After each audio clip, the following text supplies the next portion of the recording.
Waiting for. Now let's give a big Palmetto State welcome to the next President of the United States, Donald Trump.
Wow. Wow. Wow. Thank you. It's been a very interesting 3 weeks, I will tell you. Somebody was on one of the shows, they were calling it incoming. It's incoming. And we certainly have had a lot of it. And I think we've turned it to our advantage because it started with my opening remarks when I said I'm going to run for president because we want to make this country great again. We have to make our country great again. And I made a statement and I read a speech. Actually, I didn't read. I don't use teleprompters. I don't like that. Too easy. Other people use teleprompters. Maybe when you run for president, you shouldn't be allowed to use a teleprompter because you find out what you're getting. Does that make sense? And very interestingly, we made a speech, got great reviews, fantastic reviews, and everybody thought it was a wonderful speech, wonderful opening. And then about a week later, they said, oh, they took a statement and they dissected it. And they cut out a few words, and they said this, and all of a sudden, and it was very interesting. And what that sort of transformed into was the word illegal immigrants. And we brought something up that wasn't even discussed by anybody. Democrat, Republican, wasn't discussed. The problem that we're having in this country, it's a tremendous problem with the border and border security and lack of border security and illegal immigrants. It's a huge problem, and now everybody's talking about it, and they're saying I was right, and people that were criticizing me 2 weeks ago are calling me, and they're saying, off the record, Mr. Trump, you were right. And even reporters,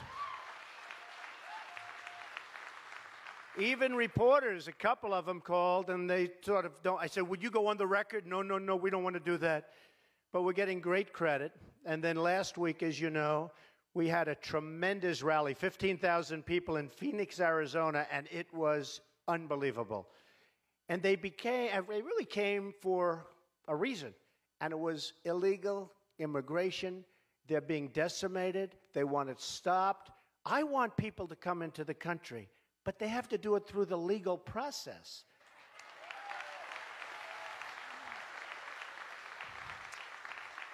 And we can open up the legal process and make it go faster and all of those things, but it has to be a legal process. You can't have people just pouring into the country. So I was out there and I was taking tremendous abuse, unbelievable abuse actually, and people said, would you apologize? Would you apologize? And then there were tremendous crimes that were being noted after my speech. And then you had Magnificent Kate from San Francisco, killed by an illegal immigrant who was forced across the border back to us, in my opinion, forced by the Mexican government, back to us, and that was taking place, and 5 times back into our country. And the 5th time was not good because Kate should be with us, and she's not with us. She was an amazing person from everybody's standpoint, and she's not with us. And then other things happened, so many other things. And now people are looking, and they're seeing what's going on. So that's become a very, very big topic, illegal immigration. And I can say, in terms of setting the standard and setting the force, it would not even be discussed right now, folks. And it's going to be something, I think, that's going to be one of the hot buttons. Now, I watch as politicians are trying to claim that, and that's okay with me. You know, they're all talk, no action, so they won't do anything anyway, just so you understand. They can talk all they want. I mean, I got a little dose of it. I was coming up, and I see your senator. What a stiff. What a stiff. Lindsey Grahams. By the way, he's registered 0 in the polls. 0. He's on television all the time. So this morning, you know, they told me, Mr. Trump, because Bush said, my tone's not nice. My tone. I said, tone, we need tone. We need enthusiasm. We need tone. It's true. But they said, and actually Hillary Clinton said, I don't like his tone. We got people having their heads cut off, Christians, in the Middle East. We have people that are being dunked in cages and drowned in the Middle East. We have border security that doesn't exist, and it's not because of our incredible border folks. I mean, they can do the job, and we can build a wall. And by the way, Mexico can pay for the wall, just so you understand. You know, all of these guys say, oh, they'll never pay. Of course they'll pay. If you have the right guy negotiating that, they'll pay. They're making a fortune. And I have a lot of respect for Mexico, by the way. A lot of people said, oh, he doesn't like, I love Mexico. And I love the Mexican people. I've had thousands of Mexicans working for me. I sell apartments for millions of dollars to people from Mexico. They love me. They love me. All of a sudden, I had this thing about, and by the way, Nevada just came out with a poll. And I said, I will win the Hispanic vote. I'm the only one that's going to win the Hispanic vote because I'm going to take jobs from China and Japan and Mexico and lots of other places. We're going to bring them back here, and they're going to work. They're going to be legal in the country. They're going to work. Everybody's going to be happy. They're going to make money. So I love the Mexican people. I love the Mexican people. I love Mexico. I really like Mexico. It's a great place. The problem we have is that their leaders are much smarter and sharper and more cunning than our leaders. Are you shocked to hear that, by the way? Is anybody not sharper and more cunning and smarter than our leaders? Any country in the world? Do we make any good deals anymore? Trade? When was the last time you said, oh, gee, we beat China in a trade deal? Doesn't happen. We beat Japan in a trade deal. I see their boats. I was in Los Angeles. I see these ships come in. Biggest ships I've ever seen. Millions of cars coming into this country. Millions. Ships that are 5 times longer than this totally sold out building, along with the amphitheaters, by the way. The press never reports that. They never report that. But that's okay. I was going to actually bring the press, have them sit over here so they see.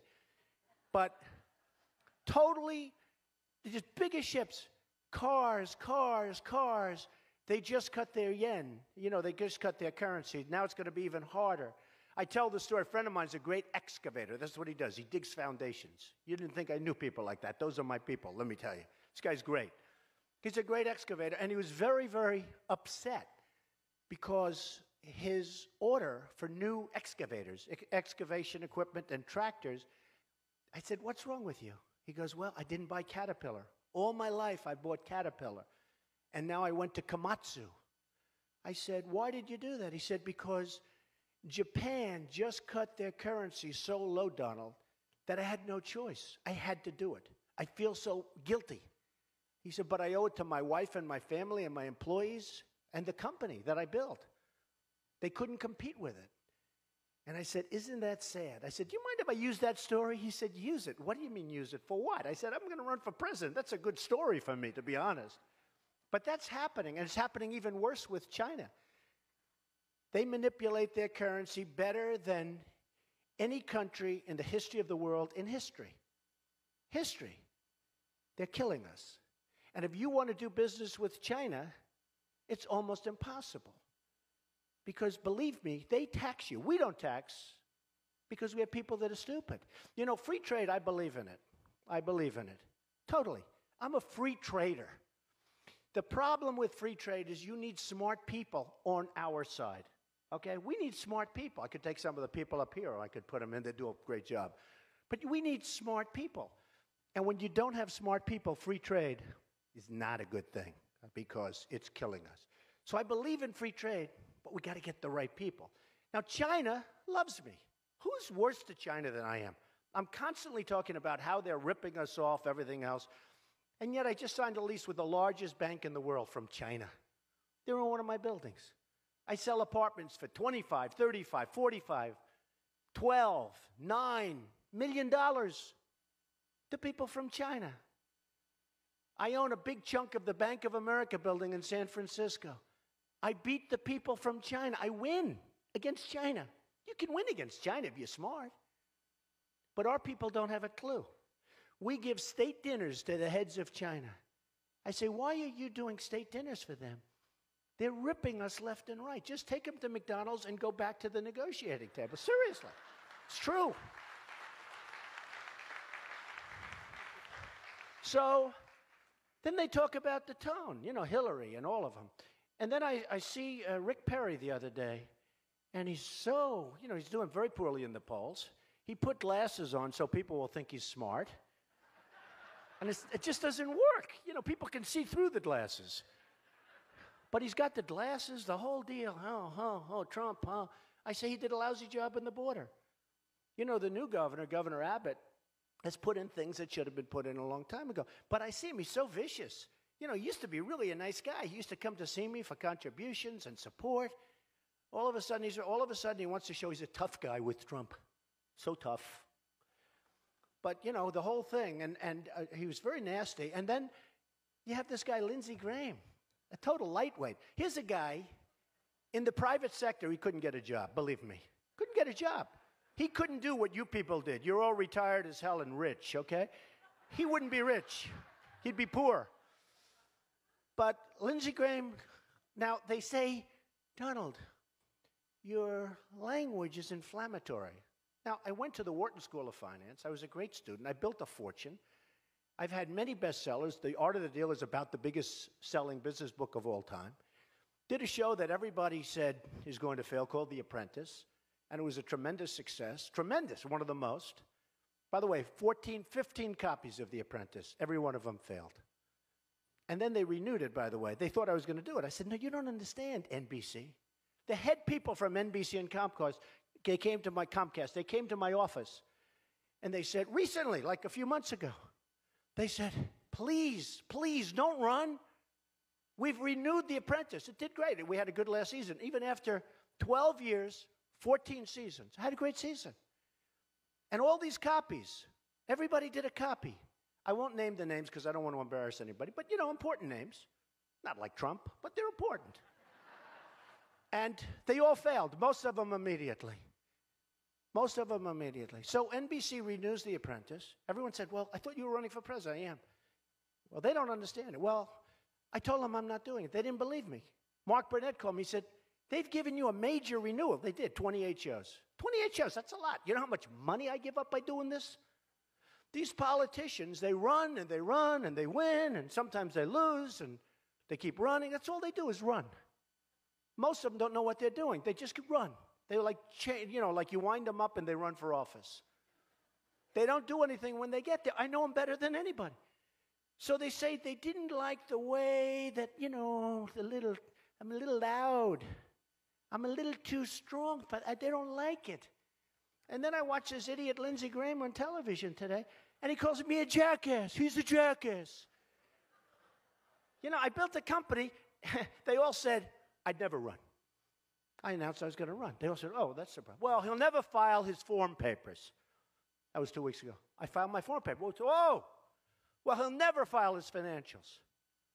And my financials are, well, it's like 98 pages.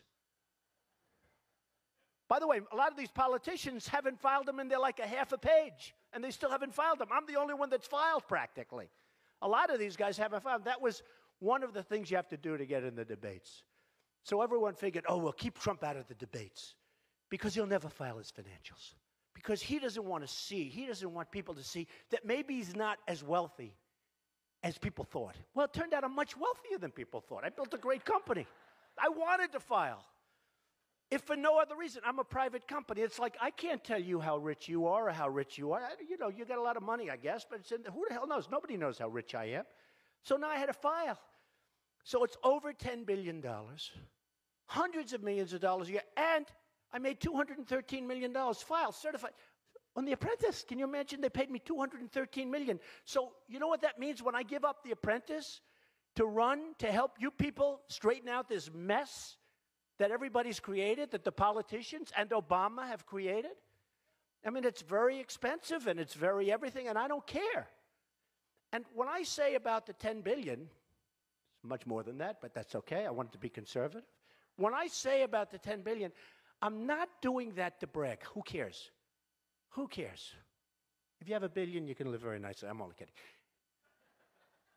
Who cares? What I'm saying is that's the mindset that we need as a country. We need to take back our jobs from China and other places. We need to make great deals with other countries. Saudi Arabia, I like the Saudis. They're very nice. I make a lot of money with them. They buy all sorts of my stuff, all kinds of toys from Trump. They pay me millions and hundreds of millions. But you know what? They make $1 billion a day, folks. And whenever they're in trouble, our military takes care. You know, we get nothing. South Korea, crazy is right?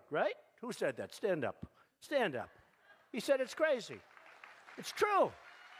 It's true. It's crazy. They make $1 billion a day. And, you know, and by the way, Yemen, the war that Obama thought he won, remember a year ago? Oh, Yemen, great. Oh, it's over. It's over. Well, about 2 weeks later, it was gone. They took all our equipment. They took all our trucks. Think of this. We make 2,300 Humvees, armor-plated, the most incredible. A shot's fired, and the guys we gave him to are allies. You know, our allies. They run. One shot goes in the air. They run. So the enemy takes over 2,300 Humvees. Now, when I saw the number, I said, no. 2 or 3, you mean, not 2,000. You mean they took over 2 or 3? No. 2,300 armor-plated Humvees. Better than what we have. They were the best. The enemy has them. We have such stupid leadership. And if you think that with Yemen, you take a look at that border with Saudi Arabia, if you think they're stopping at Yemen, they don't want Yemen. They want the oil. They're going to go. That'll be next. Just like I predicted Iraq was a disaster. I'm the only one that said don't do Iraq. If you look at Reuters, July of 2004, headline, Trump said don't do Iraq. And I'm the most militaristic person ever. I will not only do great things for our vets, and I will take care of our vets. Our vets are treated like third-class citizens.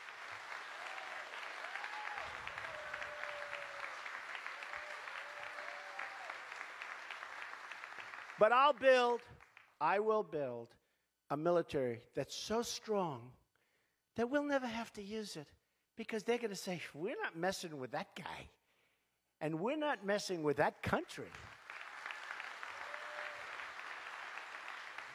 Because our military is decimated. I'm in the real estate business. All the time I get these listings, you know, a base, a naval base, an army base, a marine base. They're always for sale. I say, how many bases can they sell? I mean, they're selling the bases. When you sell the bases, that means they're closing up. And right now, our military is the smallest it's been in decades. And we need it like more than ever. And our vets are being treated worse than they've ever been. So the waiting list, worse than they've ever been. The waiting list, as of this morning, I just saw a report. You know, they had the big thing when they had the scandal, because it's the most corrupt thing you've ever seen. And this is why I'm angry at John McCain, for 2 reasons. Number one, John McCain, you got to remember this, he's totally about open borders and all of this stuff. And when I went to Arizona, he called these 15,000 unbelievable people. Unbelievable. I know crazies. Okay? I know crazies. These were unbelievable American people. And John McCain, who I supported for president, I think I raised him over $1 million. And he lost. So he can lose. I don't hold that against him, but I raised him a lot of money. But he called these people crazies. There were so many they had to turn, like, I think 1,000 or 2,000 away, like they did here. I hear they had to turn a lot of people away. Even though they have the ante rooms all over the place, they have to turn people away.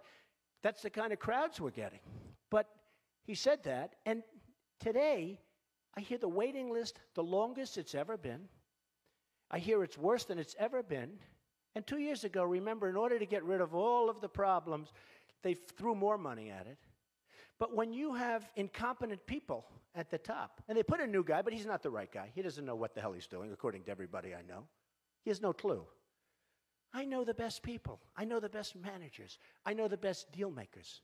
I know people that will make us so strong. I know guys that are so good as managers. A lot of times a deal maker isn't a good manager. And then a manager isn't a good deal maker. But you look at Obamacare with the $5 billion website, and the wonderful former governor, who was a wonderful woman, didn't have a clue. She didn't have a clue. It was a mess. So how do you spend $5 billion on a website for something that has to be repealed and replaced with something much better? Has to be.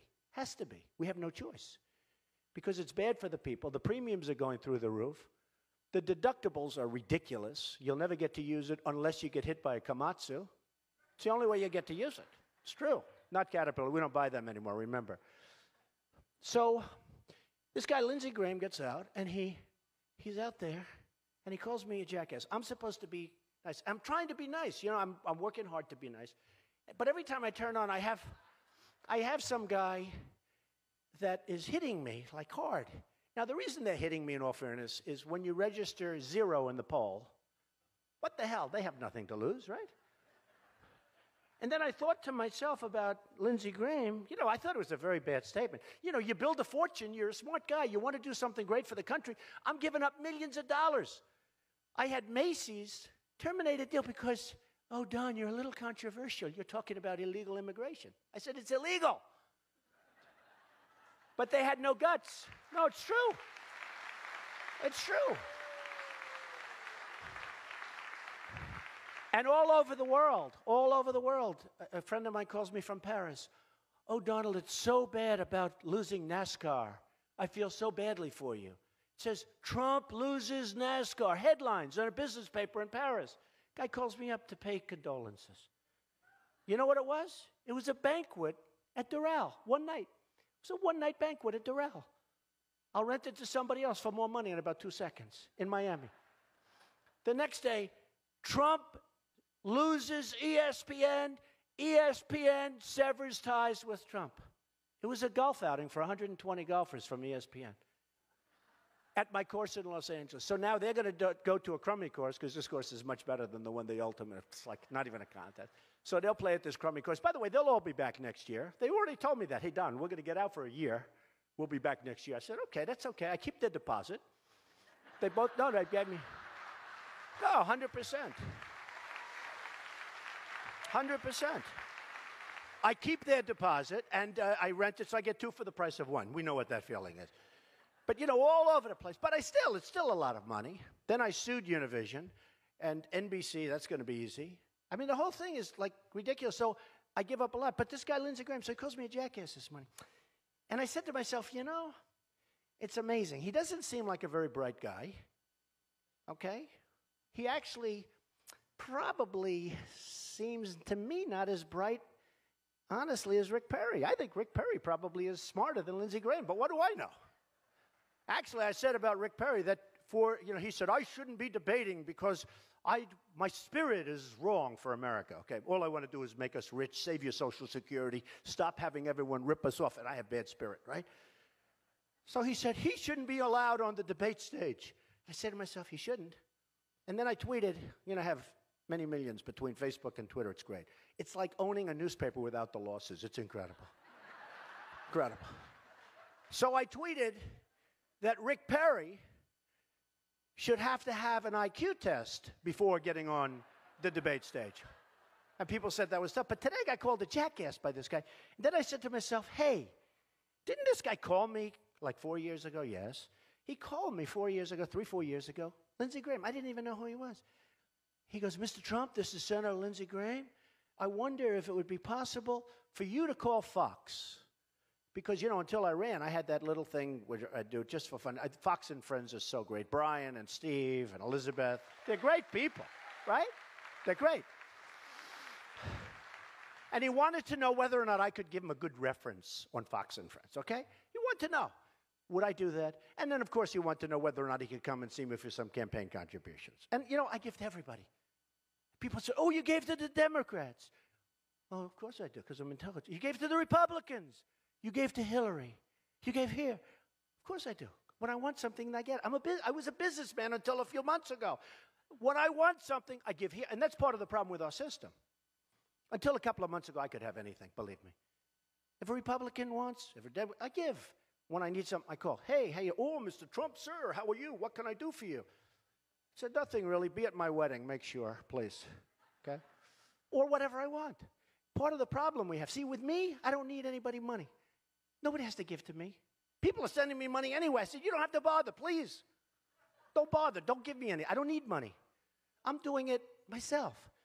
So when people come up to me and they say, Mr. Trump, I'd like you to do this, which is good for him but bad for the country, I'll say, I'm sorry, I can't do it, folks. I'm not doing it. I'm only doing the right thing. So Lindsey Graham says to me, please, whatever you can do. I'm saying to myself, what's this guy, a beggar? He's like begging me to help him with Fox and Friends. So I say, okay, and I'll mention your name. He said, could you mention my name? I said, yes, I'll mention. And he gave me his number, and I found the card. I wrote the number down. I don't know if it's the right number. Let's try it. 202-228-0292. I don't know. Maybe it's, it's 3-4 years ago, so maybe it's an old number.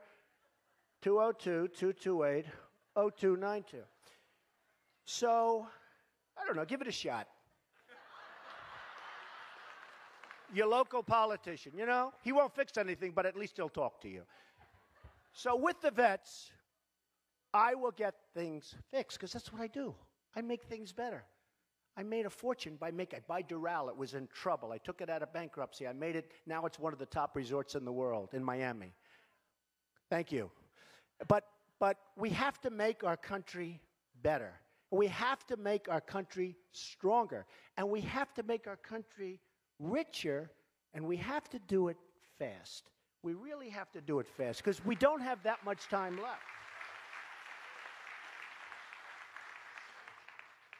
We have to change our mindset in the United States. Now, I have a little statement, the American dream is dead. And to just show you how bad it is, the American dream is dead, but I'm going to make it bigger and better and stronger than ever before. Because the press is very dishonest. And I say, always, the American dream is dead, but we're going to make it bigger and better. And everyone stands up and they go crazy and they applaud. And I mean it. So my wife goes the other day, I'm talking to her, and she comes, oh, darling, that was such a tough statement. I said, what? I said, I thought I did well. And they turn it on. They have, on television, TiVo, they have, the American dream is dead. Cut. That's the end. That's a terrible statement. So I say, the American dream is dead. We're going to make it bigger and better and stronger than ever before. That's what I'm going to do. I know how to do it. Politicians don't know how to do it. They don't know how to do it. And I am so tired of politicians. Nobody knows them better than me. I know them. I deal with them. If you can't get rich dealing with politicians, there's something wrong with you. Honestly. I know them. The problem is with politicians, and this is almost all of them, not all of them, but the problem is with politicians, it's perseverance, they work, they try, but they only want to keep their job. That's 99% of what they want. I get calls from senators, could we come and see you? You have these campaign finance limits, which are actually a good thing because, you can just give to. I even tell them, senators call up, I send them a check, it's easy. I said, don't bother. They want to fly from Washington to New York. I mean, how long? Come to my office, and I'm allowed to give them, $2,600 or something. I mean, like a whole day is wasted. And I say, this is what they do? And that's what they do, from morning till night. And if you need something, later on, they win their election or they lose their election. If you need something, you call them. They treat you great, like royalty, like royalty. And a businessman, a business person, knows the game. And what you look at, for instance, Jeb Bush. I'm not a fan of Jeb Bush because Jeb Bush is in favor of Common Core and he's weak on immigration. Those are two bad things. I think he's a nice person, actually. But he's very in favor of Common Core, meaning he wants your children to be educated from Washington, D.C. by the bureaucrats. Okay? Not good. And he's very weak on immigration. And he's not a deal guy. He's not a deal maker. He's not, who would you rather have negotiating in China, as an example? Trump or Jeb? Or Trump or Hillary? Hi, everybody. Hi. Okay? Hillary. She's another one with the tone. Isn't it amazing they both said tone the same day? It was about the tone, but they both said it the same day. So I am very excited about this. It's a very interesting situation that's taken place. We had a poll come out yesterday, the Washington Post poll with ABC, and it showed that I had an 11-point lead. That's faster than scheduled. You know, that's faster than scheduled.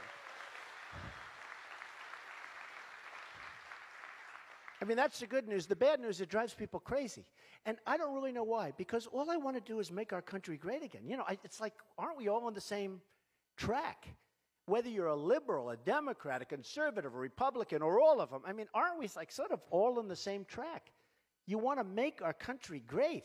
I know people that are Democrats that love our country. I know people that are liberals, believe it or not, that love our country. And if I can make phenomenal deals with China, which I will, believe me. The best negotiators in the world, I know everyone. I know the bad ones, the good ones, the overrated ones, the ones you never heard of that are better than all of the ones you read about. I know them all. I wrote The Art of the Deal, right? We need the art of the deal. We don't have the art of it. They never read it in this administration. They're the only people that didn't read it. But if I can bring wealth in so that we can save your Social Security without cuts, all the Republicans are talking about, we're going to cut, we're going to raise the age, we're going to do this, your Medicare, your Medicaid, and your Social Security.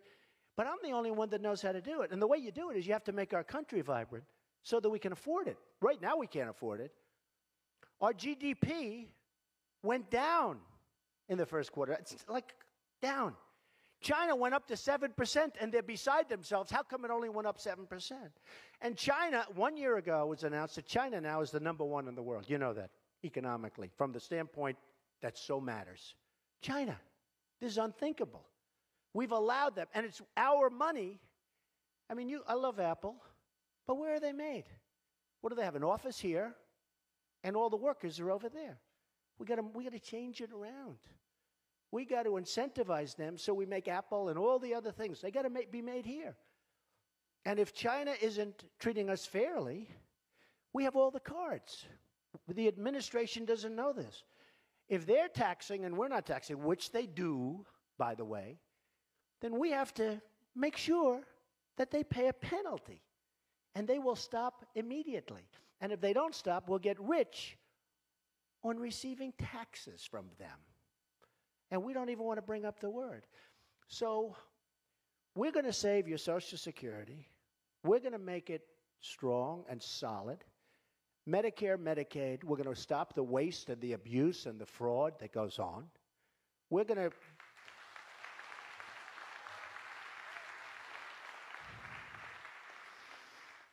to make proper deals. People mention the Iran deal as an example. What kind of a deal is this? What kind of a deal? I mean, I've seen one-sided deals before. This is like Sergeant Bergdahl. We get a traitor, a no-good, rotten traitor, like Bergdahl. And they get 5 killers that they most wanted in the whole world who are right now back on the battlefield trying to kill everybody, including us, okay? What kind of a deal is this? Not good, right? I like that. Stand up. Who did that? I like that. You're right. Lousy. A lousy deal. But we only make lousy deals. I call Obama the 5-for-1 president. We get Bergdahl, they get 5 guys that they dream of, okay? And that's the problem. So the Iran deal, anytime, anywhere, we want to be able to inspect. They got 24 days and notice provisions and all. By the time it could be months and months and months, by that time it's gone. But you know what irks me? Look, having nuclear, my uncle was a great professor and scientist and engineer, Dr. John Trump at MIT. Good genes, very good genes, okay? Very smart. The Wharton School of Finance, very good, very smart. You know, if you're a conservative Republican, if I were a liberal, if I ran as a liberal Democrat, they would say I'm one of the smartest people anywhere in the world. It's true. But when you're a conservative Republican, they try, do they do a number? That's why I always thought went to Wharton, was a good student. Went there, did this, built a, I have to give my credentials all the time because we're at a little disadvantage. But you look at the nuclear deal, the thing that really bothers me, it would have been so easy, and it's not as important as these lives are. Nuclear is so powerful. My uncle explained that to me many, many years ago, the power, and that was 35 years ago. He would explain the power of what's going to happen, and he was right. Who would have thought? But when you look at what's going on with the 4 prisoners, now it used to be 3. Now it's 4.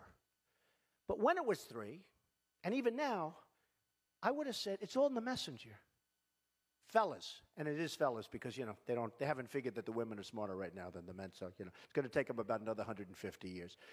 But the Persians are great negotiators. The Iranians are great negotiators. So, and they just killed. They just killed us. This is horrible. But I would have said at the beginning, fellas, you got to let our prisoners go. It's good for, look, you don't need them. You don't want them. It would send a great signal to the United States, and it would make the rest of it easier. Nothing. We get nothing. We don't get the prisoners. And Kerry said the other day, and so did Obama, we didn't want to negotiate and complicate the negotiations. What's complicated? Say, excuse me, we have 4 prisoners. We'd like to have them, please. Okay. Oh, it's too complicated to think. What? This is crazy. Then we're giving them billions and billions and billions of dollars. We shouldn't give it to them. It should have been off the table. Should have been. Why are we giving them? So I said, why aren't you bringing this up and not letting them have all this money? And they didn't want to do that either. They didn't want to complicate it. This is the most incredible. And then, of course, we're fighting them. Between Yemen, where they're representing the other side, very successfully, by the way, and other places. And they didn't want to talk about the various hotspots because they didn't want to complicate the negotiations. And there's a bad signal when you go across and you see on television the Iranian chief negotiator goes home and they're celebrating him in the streets, right? They're having parades. They're honoring him. Who's honoring here? We're like a bunch of slobs. We're like a bunch of dopes. We should have doubled up the sanctions, maybe tripled up the sanctions, sat back for about 3 months and let them call us. And believe me, I would have made one hell of a deal. That one's easy. That one's easy. So it's very, very sad. And a lot of people think the reason I'm doing so well in polls, we had a very good Iowa poll yesterday, but that I'm doing so well in the polls is that, when North Carolina comes in, your neighbors, and I'm killing everybody in North Carolina. Hopefully I'm going to do great in South Carolina. And I love Steve Spurrier, by the way, legitimately. By the way, I love Steve Spurrier. He's going to do a great job. He's going to and say, wherever the hell he is, say hello to him, okay? But he's a good guy. He got a great coach. But when I do great in North Carolina, when I do great in Nevada, which just came out, and I won the Hispanic vote, I won big league, the Hispanics, I'm telling you. There is something happening. There used to be the expression, many of you have heard it, and for some reason for years it hasn't been, the silent majority. There's a silent majority out there. We're tired of being pushed around, kicked around, and acting and being led by stupid people. They're stupid people.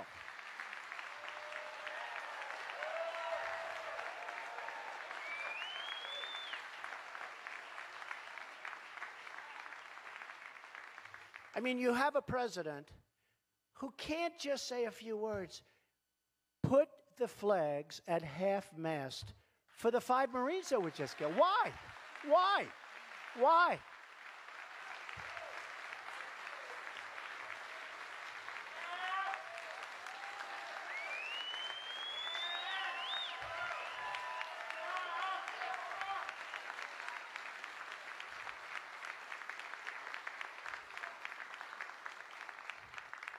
I mean, think of it.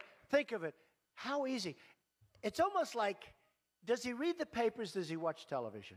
Every television, whether it's Fox or CNN or MS, any of them, they're all talking about it like, oh, gee, well, all he has to do is say, you know what, just put them at half-mast for a week. If these people were great. They never had a chance. This gun-free zone nonsense, we got to stick up for that Second Amendment. This gun-free zone. These guys never, ever had a chance. And by the way, a couple of them, big, big decorations, decorated, tremendous, unbelievable, young, brilliant people, gone. They never had a chance. A gun-free zone. And they're trained with weapons. It's not like, oh, gee, that's not good. They're trained. These are the best. And they were sitting ducks. They never had a chance because of the stupidity. We have to get rid of that whole gun-free zone nonsense and just stop it.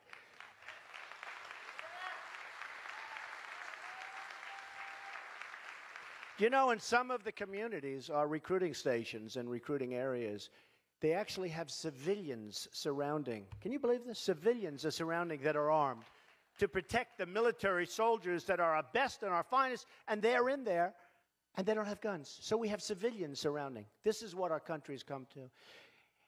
And Kate from San Francisco, Obama calls everybody, and he sends groups over and send attorney generals over, and does investigations and tremendous, everything at the funerals. Kate from San Francisco, the parents never got a call. Killed by an illegal alien, as we discussed before, never got a call. Wouldn't you think, man, it's terrible. To have the president, because nothing's going to bring her back, but you'd think it would be nice if he'd call. So it's a very, very sad situation for our country. Our country's doing very poorly. The real unemployment rate is probably 21%. Some people think it's much higher than that.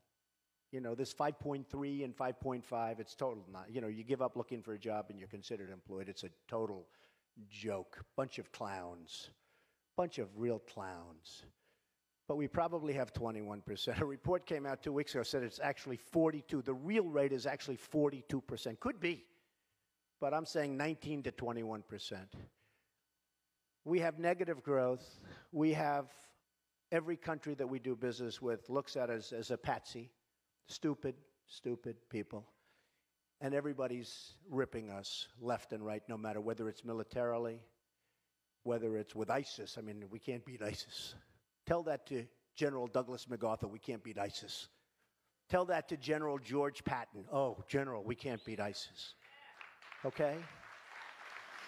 Did you ever see Obama at a news conference explaining when and where we're going to raid the enemy? In 2 weeks, we're going in through the back. And I'm saying, can you imagine George Patton lying in his grave? He's spinning like a saucer. I can't believe what I'm hearing. And then I say, oh, good, that's smart because that's camouflage. And he does it. And it turns out to be a tough battle because they're ready. We need smart leadership. We need brilliant leadership. We have to make America great again. Thank you. Thank you. Thank you. Thank you very much. Thank you. Thank you. Thank you. Thank you.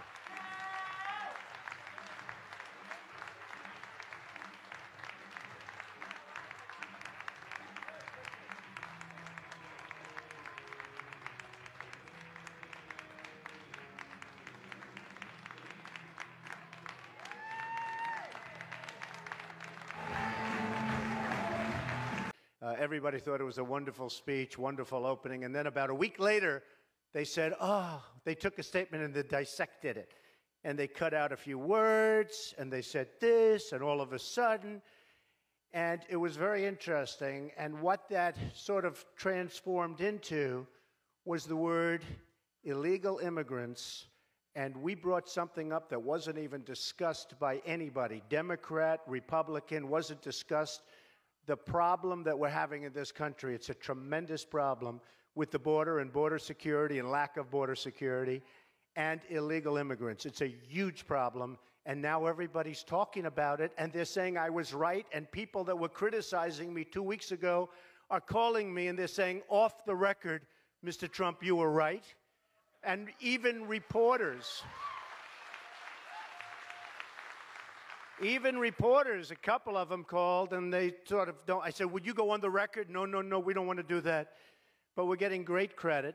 And then last week, as you know, we had a tremendous rally, 15,000 people in Phoenix, Arizona, and it was unbelievable. And they really came for a reason, and it was illegal immigration. They're being decimated. They want it stopped. I want people to come into the country, but they have to do it through the legal process.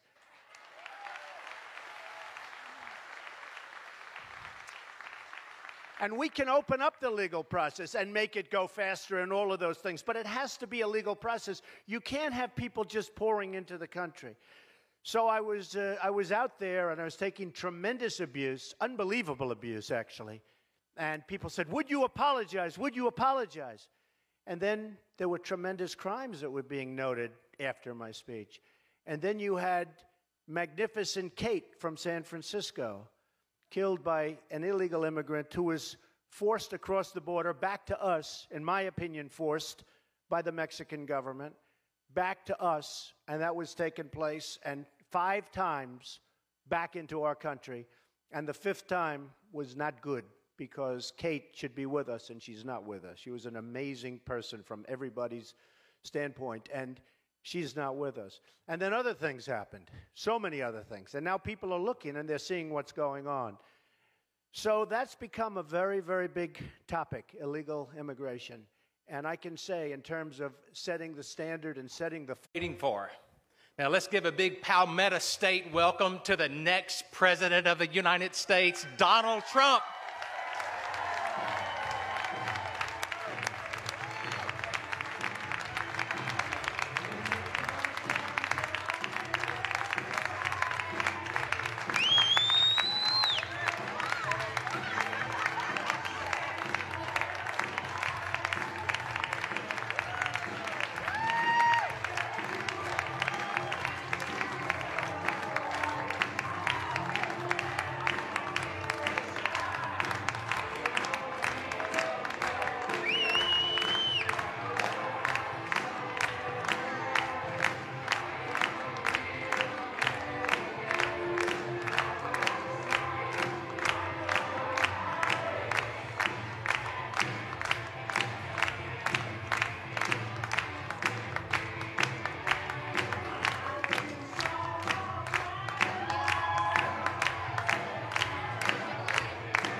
Wow.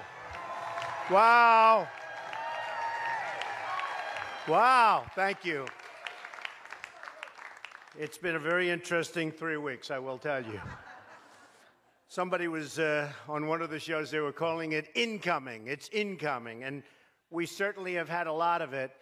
And I think we've turned it to our advantage, because it started with my opening remarks when I said I'm going to run for president because we want to make this country great again. We have to make our country great again. And I made a statement, and I read a speech. Actually, I didn't read. I don't use teleprompters. I don't like that. Too easy. Other people use teleprompters. Maybe when you run for president, you shouldn't be allowed to use a teleprompter, because you find out what you're getting. Does that make sense? And very interestingly, we made a speech, got great reviews, fantastic reviews, and force. It would not even be discussed right now, folks, and it's going to be something I think that's going to be one of the hot buttons. Now, I watch as politicians are trying to claim that, and that's okay with me. You know, they're all talk, no action, so they won't do anything anyway, just so you understand. They can talk all they want. I mean, I got a little dose of it. I was coming up, and I see your senator. What a stiff. What a stiff. Lindsey Grahams. By the way, he's registered 0 in the polls. 0. He's on television all the time. So this morning, they told me, Mr. Trump, because Bush said, my tone's not nice. My tone. I said, tone, we need tone. We need enthusiasm. We need tone. It's true. But they said, and actually Hillary Clinton said, I don't like his tone. We got people having their heads cut off, Christians, in the Middle East. We have people that are being dunked in cages and drowned in the Middle East. We have border security that doesn't exist, and it's not because of our incredible border folks. I mean, they can do the job, and we can build a wall. And by the way, Mexico can pay for the wall, just so you understand.